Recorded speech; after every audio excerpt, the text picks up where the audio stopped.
Okay, welcome to Flat Revival Radio. Thank you for joining us. I've got Louis Lewis with me here, the editor of Flat Revival magazine, and we've got some cool stuff to dig into on this episode. Haven't done a stream in a little bit, so I had some ideas floating around in my head that I kind of wanted to get out here for a while. So that's what we're going to do this time. If you're here, please share the link on Twitter, Facebook, wherever you can. Much appreciated. How you doing, man? Doing all right. That that beginning, I haven't. There were quite a few of those clips that I had never seen, and I was taken aback. Like I almost forgot I was doing a show. Yeah, I was looking for something cool to play, you know, with visual music, and came across that, and was really impressed with the mix of the footage. The beginning one is one of my favorites, where the guy's like space helmet swivels impossibly, and he gives a salute. It's like MTV style, you know. I don't know how anyone can see that. It's obviously stop motion animation. There's no question about it. I mean, I don't know. I mean, it might seem small fries to people, but I'm like astonished. Like I'm almost speechless at the moment at some of those. Yeah, and it's like this is what they're presenting as absolute reality. They're saying, here is footage of, I don't know if it was the first American or one of the first Americans ever to do a so-called spacewalk, and it's absolutely ridiculous. Right. It's a cartoon. It's nothing more than a cartoon with layered effects, and pretty bad ones at that, because they just didn't have the technological ability to do any better. They did the best they could at the time. Like I have the same feeling right now that I did when I first learned about the mandala effect. Right. Just like, what the shit is going on? I have the Mandela effect is really a strange one for me.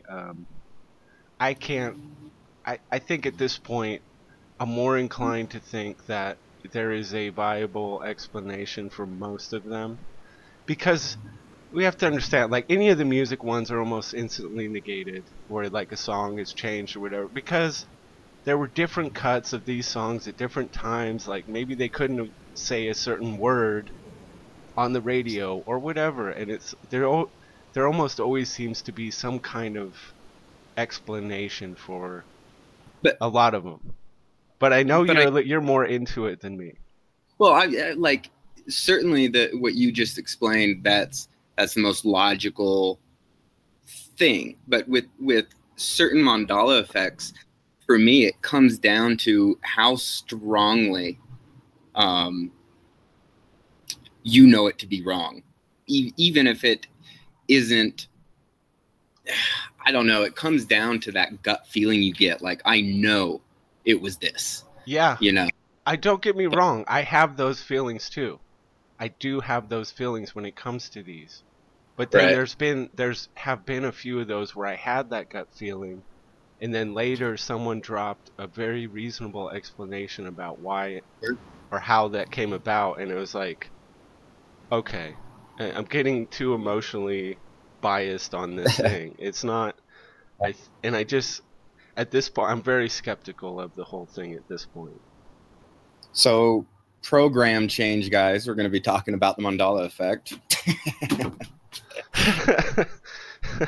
Kidding. Oh man, I mean the Berenstain Bear thing. It's still the most powerful. Yeah. It's the original. Well, of course, Mandala is the original, but it's really the Berenstain Bear thing is the thing that I think gets the most people, because, and my girlfriend has very distinct memories of reading. You know, she was learning how to read when she was introduced to that series of books, and she it just vividly remembers it being Berenstain. Yeah, me too. And It's you know, when you're learning to read the phonics of it it's hugely important. So you wouldn't mistake Steen for Stain. I mean, it just wouldn't happen. So I think that one, you know, it still resonates for sure. yeah, I haven't found a single person who hasn't said no, it was Berenstain. What are you talking about? Yeah.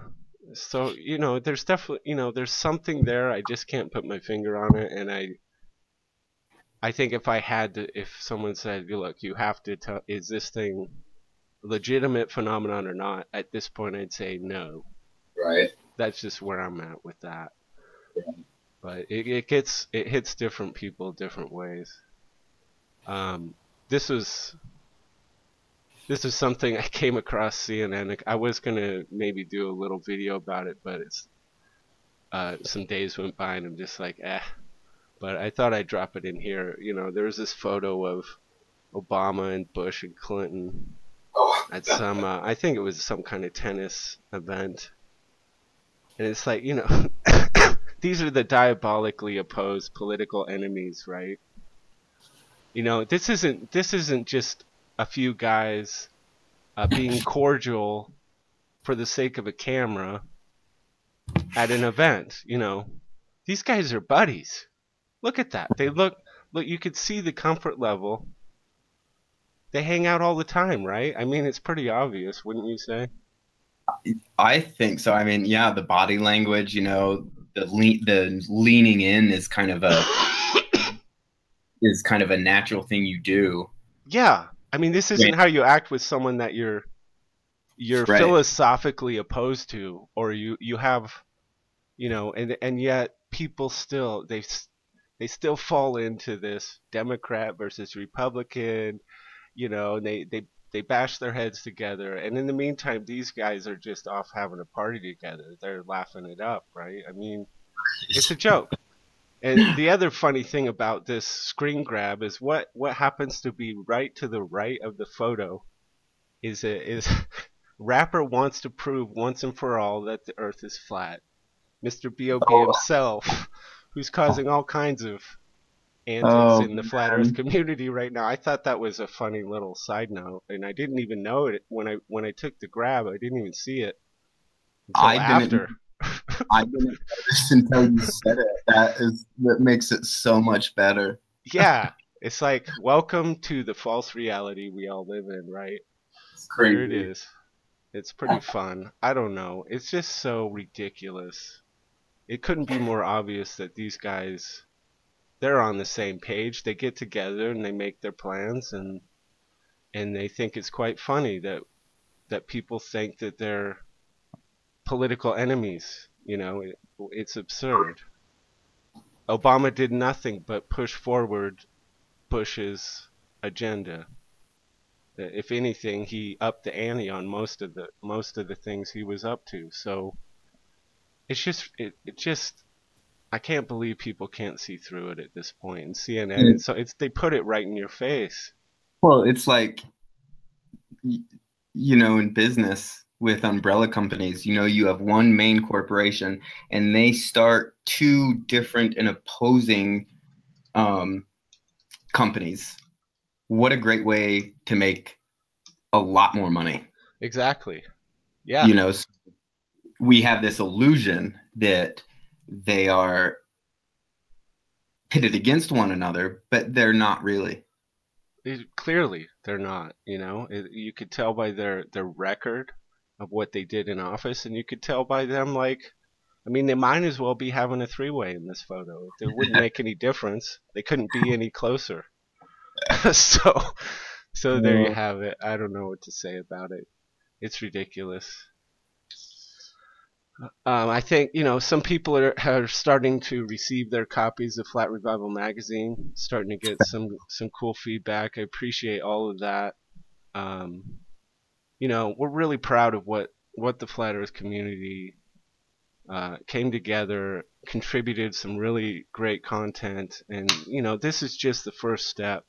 Uh, issue 2 is already, I can tell you, issue 2 is already, it's going to take a big step forward. Oh, So, it's going to be stronger, more informative, and the aesthetics of it is going to go through the roof, I think. yeah, it's like anything. Of course, I wanted to put out the most professional, impactful thing that we could right out of the gate. Why do it if you weren't going to try to do that? But like with anything, the first time you do it is the first time you do it. You realize, oh man, we could have done this, we should have done that, and that's so issue 2 is going to implement all of those things that we realized we should have done in issue 1, and so on with issue 3 and 4 and 5. And it just occurred to me that that's gonna that's gonna keep happening more and more. Um, the more people we get involved. That's the key.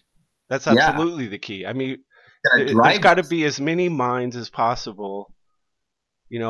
This is a platform for what I consider to be some of the greatest minds literally on the earth.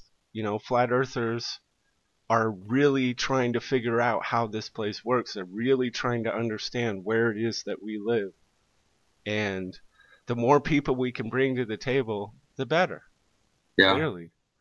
I did a hangout with some folks from the Sun and Moon group the other day. And, I reached out to them and invited them to, if they had anything to contribute to the magazine. And it turned into what I thought was going to be kind of a private phone call with one person. It turned out to be this incredible hangout. And they showed me some of the most amazing work. Some of these people are doing.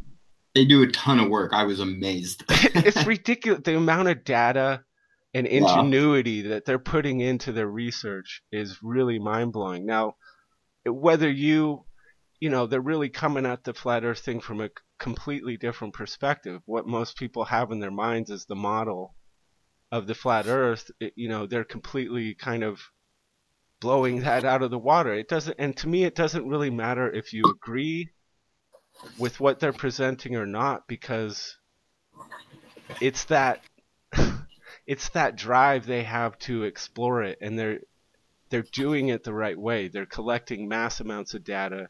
It's objective.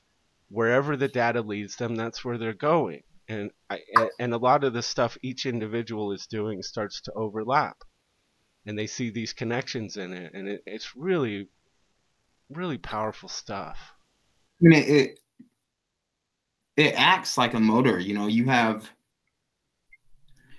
this group over here who, you know, they kind of function like the spark plugs, and you have a group over here and they do something completely different, but what are they all doing in unison? They're making the motor run. Yeah, I And that's kind of how it needs to be. exactly.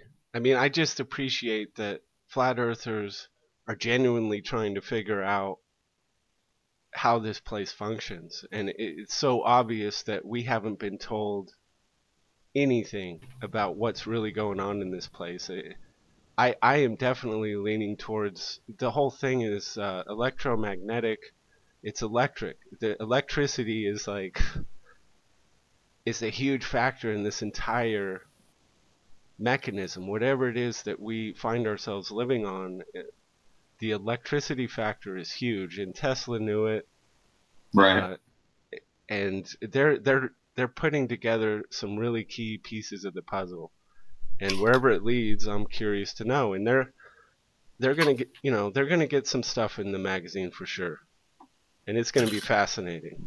Yeah, I can't wait to see the content.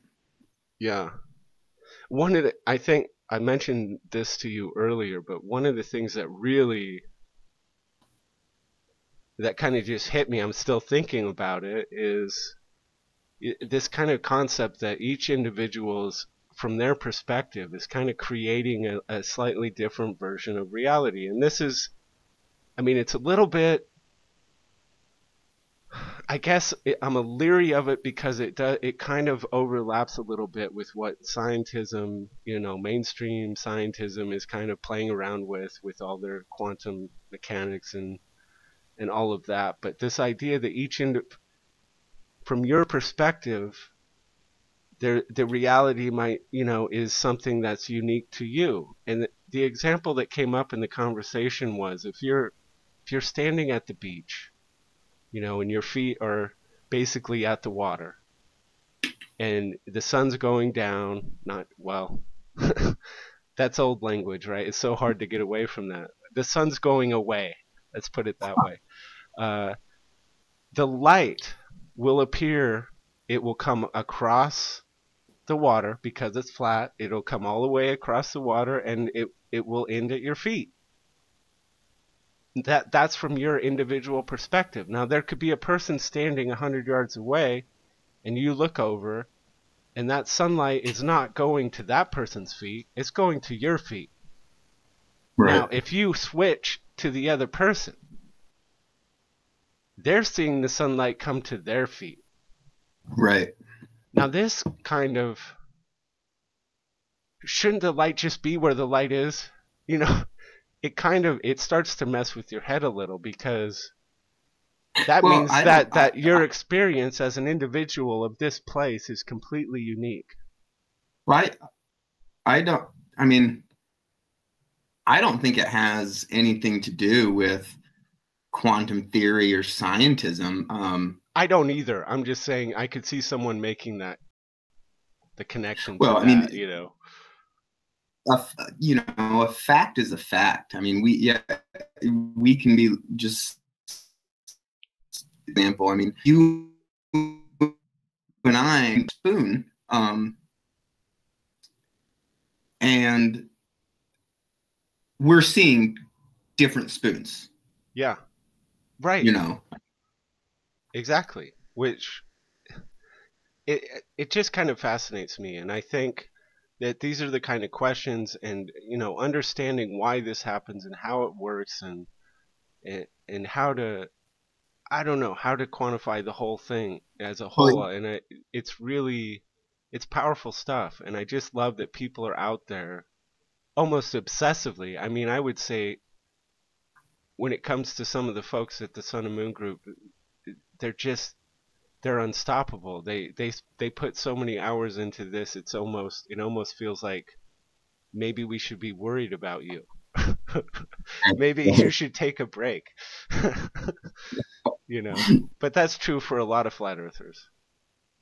It seems, yeah, it is. It continually surprises me. Yeah, it's pretty impressive.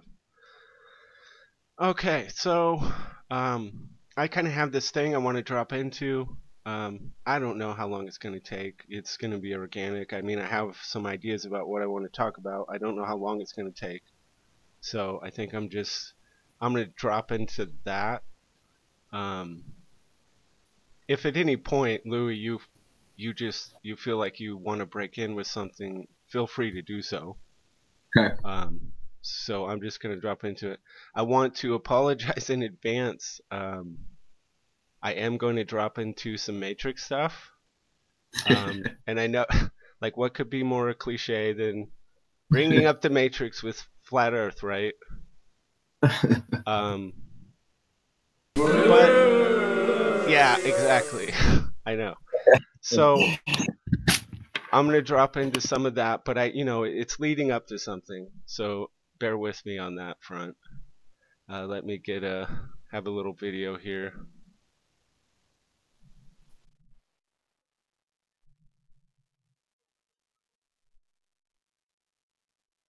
Hopefully. Hold on one second. There we go. Perfect.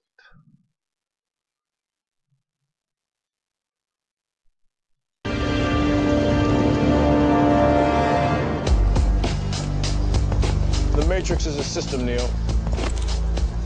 That system is our enemy. But when you're inside, you look around, what do you see? Businessmen, teachers, lawyers, carpenters, the very minds of the people we are trying to save. But until we do, these people are still a part of that system, and that makes them our enemy.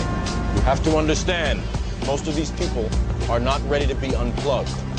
And many of them are so inert, so hopelessly dependent on the system, that they will fight to protect it. Were you listening to me, Neo? Or were you looking at the woman in the red dress? I was... Look again. Breathe it.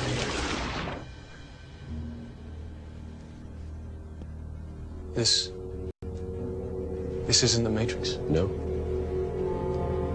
It's another training program designed to teach you one thing. If you are not one of us, you are one of them. What are they? Sentient programs. They can move in and out of any software still hardwired to their system. That means that anyone we haven't unplugged is potentially an agent. Inside the Matrix, they are everyone, and they are no one. We have survived by hiding from them, by running from them. But they are the gatekeepers. They are guarding all the doors, they are holding all the keys, which means that sooner or later, someone is going to have to fight them. Someone. I won't lie to you, Neo. Every single man or woman who has stood their ground, everyone who has fought an agent has died. But where they have failed, you will succeed. Why? I've seen an agent punch through a concrete wall. Men have emptied entire... Okay, that's enough of that. We've all seen this shit way too many times. I get that. But it couldn't be more true. And it's kind of silly how often the Matrix becomes a ginormous metaphor for flat Earth. And when he says that they're guarding all the doors and they're holding all the keys, this is absolutely true. Because we live in a world where we have these we have all these rules and we have these laws and we have, international laws where multitude of countries have gotten together and said, yes, we are not going to allow people to do this. We're not going to allow people to go here. And, they have their surface reasons, but if you're a flat earther, you know that it goes much deeper than what they present. And the thing is, we can keep, just like in the Matrix, we can keep waking people up, and we should. That's inherently valuable. And everyone who's doing that, everything that helps someone come to this awareness, that has value. And we should and will keep doing that. But eventually, there is going to come a point where if we want to put this thing to bed once and for all, we're going to have to go up against the quote-unquote agent. And that's, it's all just one big metaphor. The agent represents the control system, whatever it is, the laws, the arbitrary boundaries that we can't cross. That's what it represents. And I think that flat Earth, eventually, there is going to come a point where we're going to have to cross those. We're going to have to face the agent, as it were. I mean, what do you think about that? I mean, I'm right there with you. But, so like today I took my dog on a walk, and I live in a typical suburb, but I'm kind of walking around, and I'm seeing like a bunch of Toyota Camrys, just from house to house. People have 1.5 jet skis, nicely mowed lawn, and everything. And the thing about it is, here are middle class people trying to make themselves believe they're more than middle class. Right. So, like, my point is, it doesn't matter how you present yourself. until you step up and do something about it, you really are only gonna be middle class, no matter what your front is. So you can talk about flat Earth all you want, or go to these hangouts, but I mean, until you actually do something, you know what I mean? Like, Oh, I hear what you're saying. Yeah, I mean, for sure. I don't. What does it matter unless you actually do something? Yeah, I hear what you're saying. I don't. Yeah, I think everybody, and I think it's inherent in the flat Earth thing that most people do something, even if it's just talking to people in their daily lives about it. Even if just someone brings up flat Earth in conversation when they're out and about. I mean, that is doing something. But I mean, well, again, that refers to waking people up, which is absolutely valuable and we should be doing. But it doesn't get to the it's not going to close the door on the heliocentric model once and for all. It's not going to make the world be unable to believe. It has to get to a point where people are literally unable to believe in the heliocentric model anymore, because we've done something that just shows that it can't be so. Well, like what I'm getting at is, talking about it and stuff. I'm not saying it doesn't matter, but there comes a point where it is no longer enough. Yeah, sure. And we need our Neos. Now, Neo is presented, it's this idea of the singular savior with superhuman abilities. And that's not, I don't have any interest in that. That's not right. It's going to take a multitude of Neos that are just human, that don't have superhuman abilities, but are willing, have the courage to face a consequence, that have the ability to say, here's this little line that you've told me not to cross, and oops, I went and crossed it, right? Right. It's going to take a lot of those. It's going to take a lot of Neos with the courage to step over that boundary. And that, it just is what it is. And the other thing about this whole scene with the idea that if you're not one of us, if you're not one of the woke people, if you haven't been pulled out of the Matrix, in other words, then you're one of them. Now, I don't agree that I don't think that's an accurate metaphor, because right. I think it's more complicated than that. There's varying levels here. Now, sure. the only people I would say are one of them are the people who actively, passionately try to defend the delusion, the illusion of the heliocentric model and all of that. They literally actively go out there and try to defend it. Well, with the knowledge they're doing so, I would add. Exactly. So, to keep with the Christ metaphor in Mormonism in Utah, the average person, I mean, no matter what you do, can go to hell. So in order to go to hell, you have to have a perfect knowledge of Christ and still shun him. Yeah. Which exactly. Done for Lucifer. So it's like that. Not people who are just doing whatever it is they do because, well, that's life. Exactly. Most people have never given any of this a second thought, and I don't. Right. They're not one of them. They're not a potential agent. To me, they're completely neutral.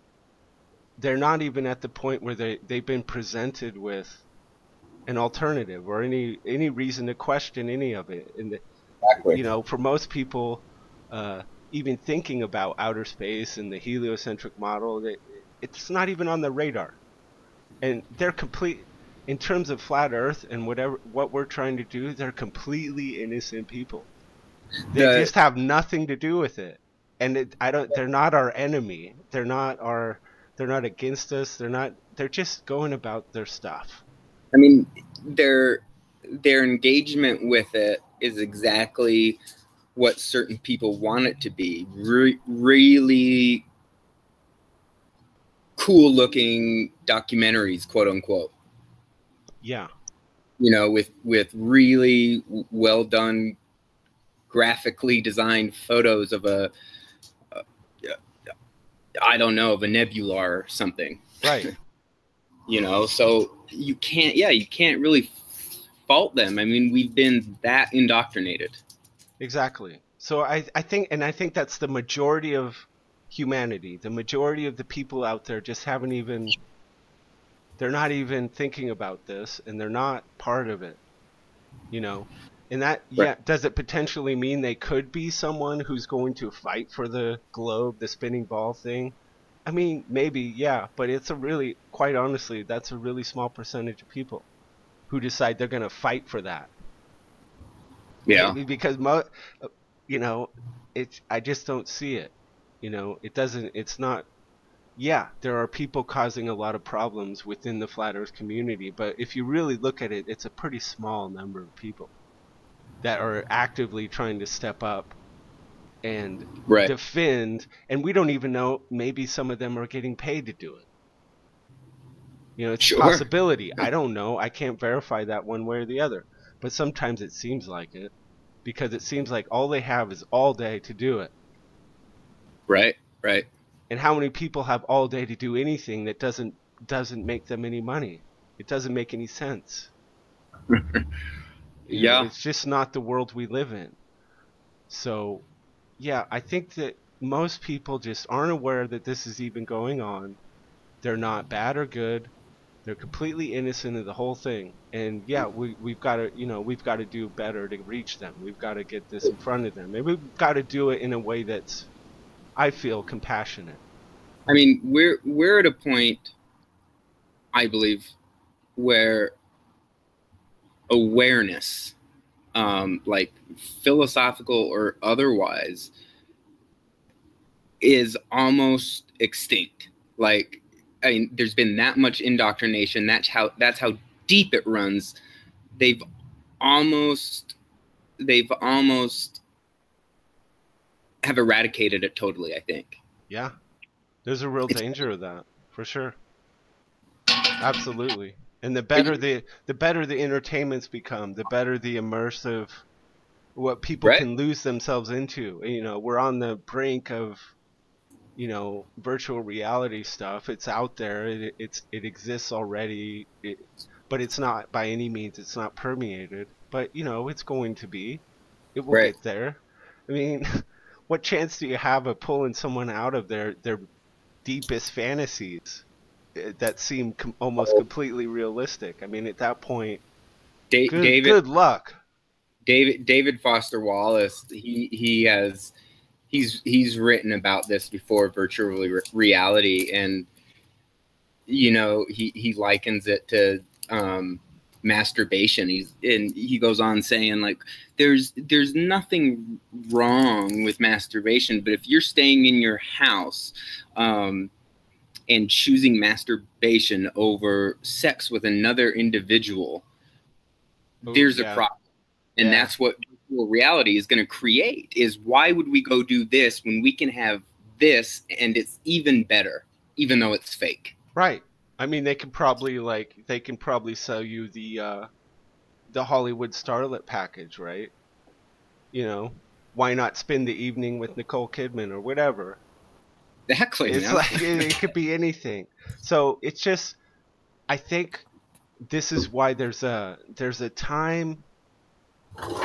We're under a bit of a time constraint, because if they get this stuff to that point, if they're able to get it there before we can wake and we can reach a tipping point, I think we're gonna have a real problem on our hands.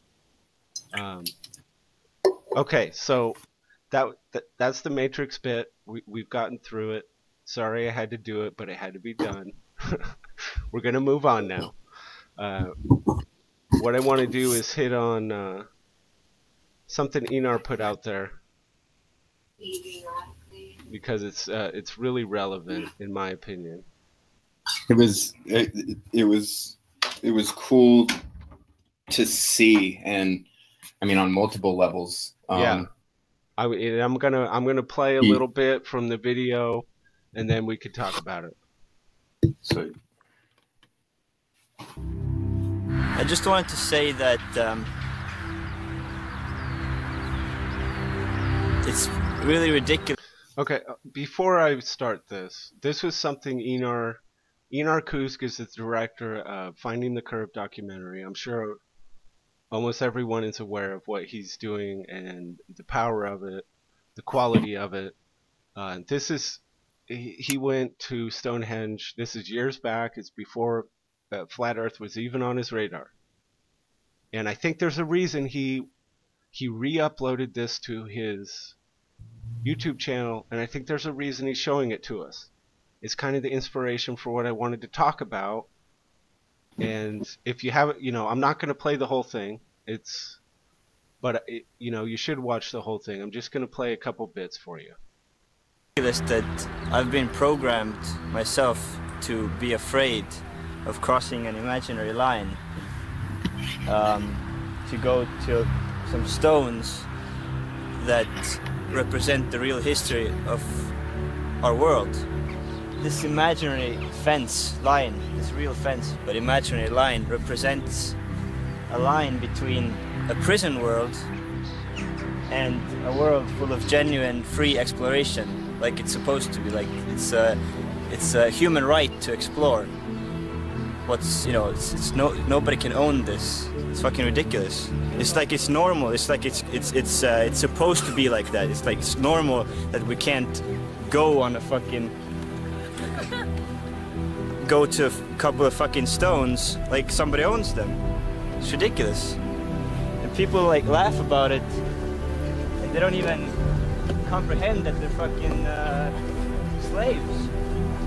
Look Okay, at those slaves. I'm gonna jump ahead here. Yeah. Okay. Thank you. Bye. Bye.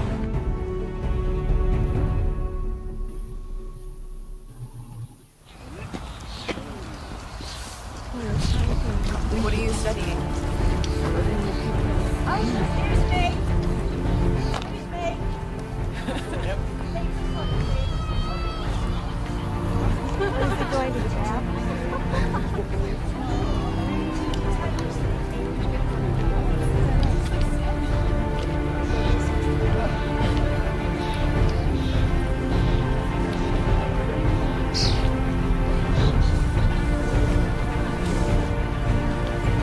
Come on, get the hell out of there!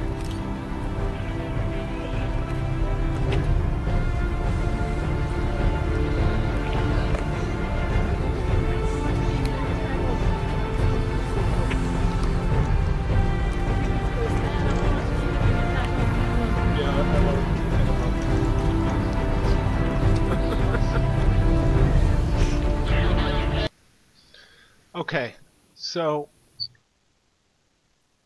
Enar Kusk is a person, and at the end of the video he's being walked off by whatever rent-a-cop authority they have at this place, and I don't know what happened. I don't think the video doesn't give any indication of what repercussions he faced, but I'm sure he faced something. But the point is that here's a guy who saw an arbitrary boundary, a little fence, and he stepped over it and went and had an experience. He went and discovered something for himself. Now Stonehenge, all kinds of speculation about it being fake. They rebuilt the thing at a certain point. We know that there's documentation of it. So whatever it was, it isn't that anymore.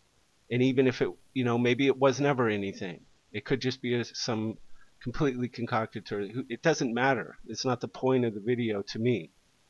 It's not about Stonehenge. It's about him crossing the boundary.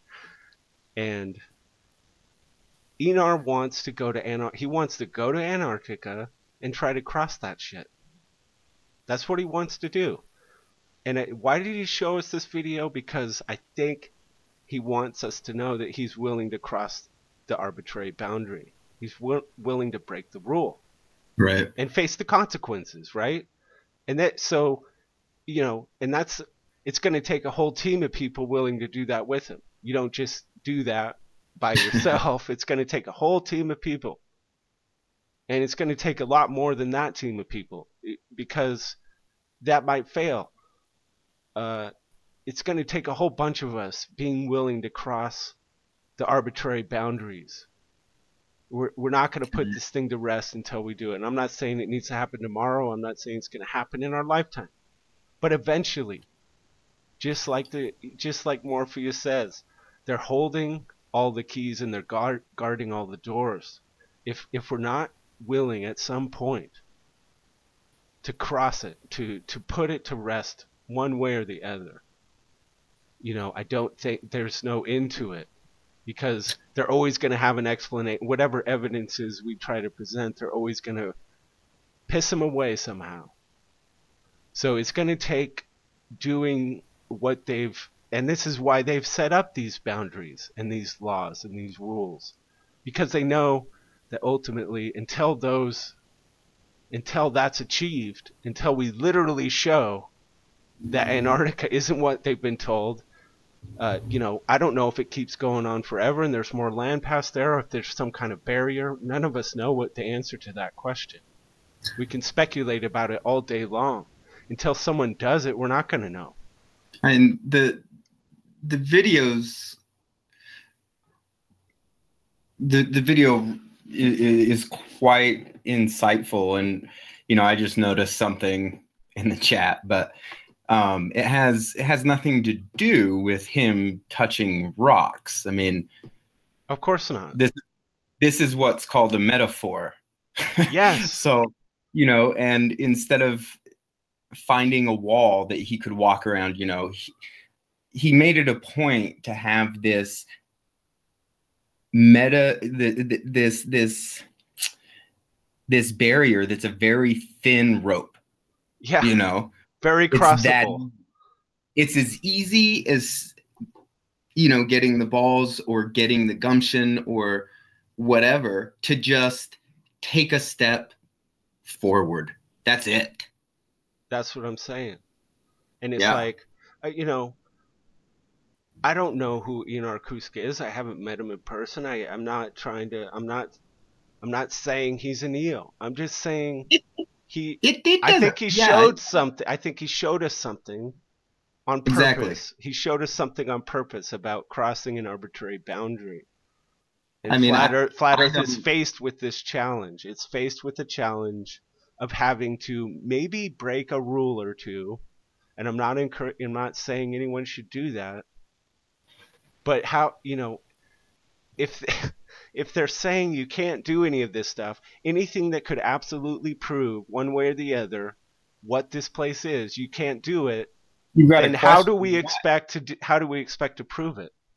Right. And you've got to question when that comes up. That's a red flag. You need to like, wait a minute, why am I being told I can't do this? And this is applicable to everything outside theory and these conversations. People need to start asking why. And I don't think Enar is a bad guy. From what I know of him, he's really nice. But even if he was like the worst person in the world, wouldn't matter. This video he's showing us what has to happen to move forward. I think so. And I think that was his point. I don't think he just arbitrarily said, "Oh, I have this cool thing about this." Yeah, let's go do it. And people will really like it. I think he was directly relating it because he has a plan. In my mind, he has a plan. He keeps telling us he wants to do the Antarctica thing. And he knows that not only could he risk, that's not a slap on the wrist. I don't know what happens to you if you try to do that. Nobody really does. I mean, there's a theory out there that you could get killed trying. Sure. you know, but we don't really know. Maybe it's just it's like you know, what's the film? The Village, right? Oh yeah. Where they've created a boogeyman, and it's just, Yeah. you know, the adults running around in scary costumes, and they've created an arbitrary boundary, right? Here's another, that gets on a whole nother topic, but it's like, it could have no teeth. Maybe they don't have, maybe if you just go, you have the resource, maybe if you have the equipment and the team you need and everything you need to do it, and you could just go do it, maybe nothing happens. Right. Maybe it's all just a, you know, it's just a big straw man, and all it's going to take is somebody to have the cojones to do it, or maybe not. I don't know. I'm not saying that's what it is, but it's like, yeah, I think he's making a very valid point here. Absolutely. And I want to support, you know, if I want to, clearly this is long-term goal, you know, and this is a thing, the difficult thing about all of this is, I think as flat earthers right now, the people who are in it now, we probably have to accept that while we might see some really amazing things happen in our lifetime, we're probably not going to be the beneficiaries of a new paradigm. Right. You know, it's not going to happen that fast. It's going to be the next generations that really get to reap the rewards of living in a world that maybe doesn't lie to them from birth. You know, Right. Right. that might not, we don't get to have that, but maybe we get to be a part of shifting it to that, of giving the next generation that. And man, that's more than I thought I would get out of the, you know, in this lifetime, to be a part of something like that. I mean, it's, yeah, sign me up. The first real big push, you know, you were part of that movement, you know, the thing that got us to point to the destination. That's pretty incredible to realize. Exactly. You could be a part of something like that. Yeah, it's a lot, but you know, when they're telling us our lives are about chasing wealth or achieving some kind of fame or popularity contest or whatever the hell it is they have us chasing, this is certainly, even if I don't get to completely enjoy the end result of it, I mean, just getting to be a part of something like that is, you know, that's pretty phenomenal. I'm happy to be, you know, and that it's just, you know, that's really what I wanted to say, what I wanted to talk about. And it's like, you know, I want to show these are images. You know, I can't verify that these are images.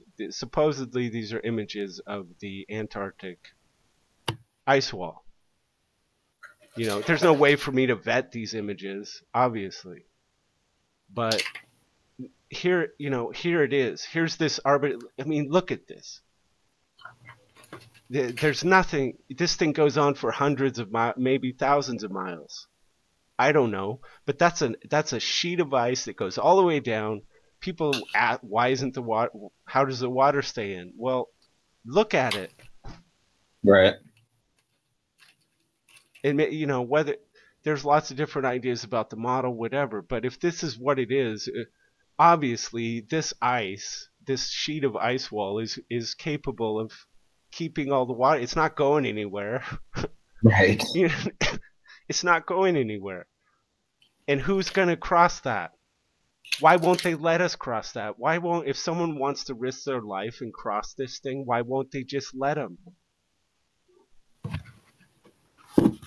They're telling us that they won't let us, but maybe there's nothing they can do. Maybe that's just, again, it's just a law without teeth. I mean, they don't even, you know, let's pretend this is what it is. You know, they're not even trying to hide it. They're saying, I mean, what more of an actual wall do you need? You know? Exactly. It's Here not it is. like, Here's your bird cage. Here, this is a wall and it's pretty evident. Yeah. You know, what I love, one of the things that really, early on, really convinced me that this is a designed, containment system, that it was absolutely designed, is that you can't go up, no oxygen. You can't drill down. I mean, the Russians went as far down as you can go, and it's not very damn far. Right. And they're claiming to know they claim it's a big, like everlasting gobstopper thing with like some kind of inner core or whatever. They haven't even been a fraction of the way down. They haven't been down. You can't go down, you can't go up, and if you try to go out, it gets really nasty really quick. Yeah, that's interesting. I've never kind of thought about it that way regarding design and like how perfect that is. It's perfect. It's going to keep you in the center. It's going to keep you can't, where are you going to go? And it's a really big cage. It's really enormous, and the idea was that nobody would even notice that it's a cage because it's so damn big, but it is, and we're starting to be aware of it. And that's going to cause problems, of course, because once people know it's a cage, a design cage, then what's the first thing you want to do if you're in a cage? Right. Get the hell out of it. I mean, I don't know why we lose certain traits that kids have. We lose it somewhere along the way. But if you tell a kid, like, don't touch that, what do? They immediately touch it because they're finding out for themselves what is going to happen. Exactly. Exactly.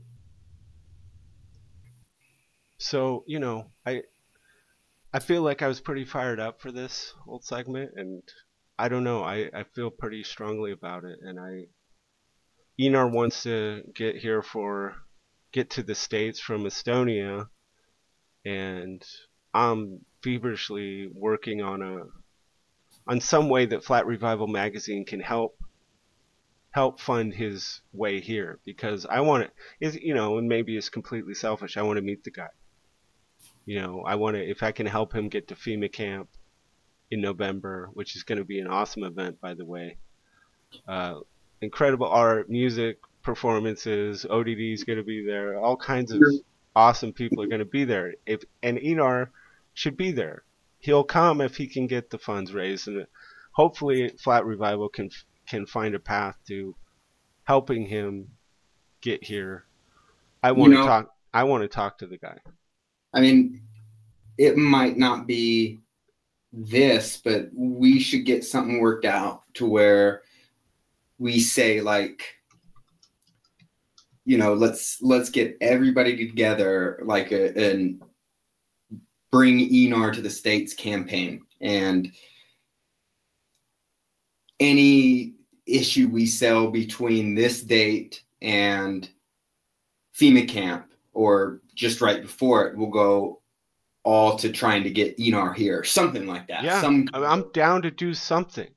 Yeah, and we're gonna figure it out. You and I are put our heads together, and we'll come up with some way that we're gonna help at least get a chunk of what he needs. It's not a small amount. Right. Obviously we're talking about an international flight with a bunch of equipment and all this. He has to stay here for a couple weeks. I mean, this is I live in the States. I'm going to the thing. It's probably going to wind up costing me $500. Right. So, it's no easy thing for him to get here. But I want to meet the guy in person. I want to look him in the eyes. I think that, I think he has the ability to inspire some things. And we're going to need a lot. It's not just, I'm not looking at him as some singular, like, he's going to do everything for, no. That's not what this is about. It's going to take a lot of Enars. It's going to take a lot of people doing a lot of things. Right. And like I said, it's going to take some people willing to face some consequences when it comes to crossing some arbitrary boundaries that our culture has put in our way. And it just is what it is. So. Yeah, I think we can do it. That'd be. Yeah, we need to get together and have a good, solid conversation about what we can do. Yeah. So that's, I mean, I think I covered everything I wanted to cover.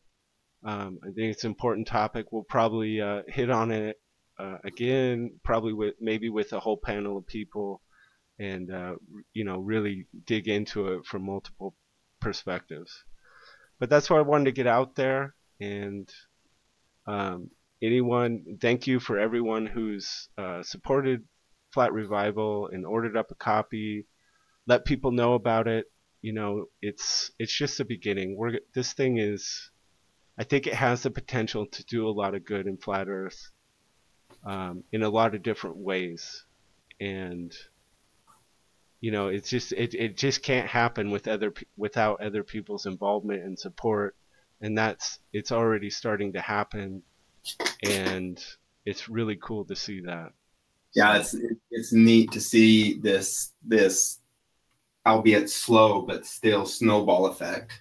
Yeah, and I think it's just going to keep going, and there's going to come a point where the platform of this magazine is going to be able to do a lot of things within this community. It's going to be able to support people like Enar and other projects, and springboard into all kinds of things and events.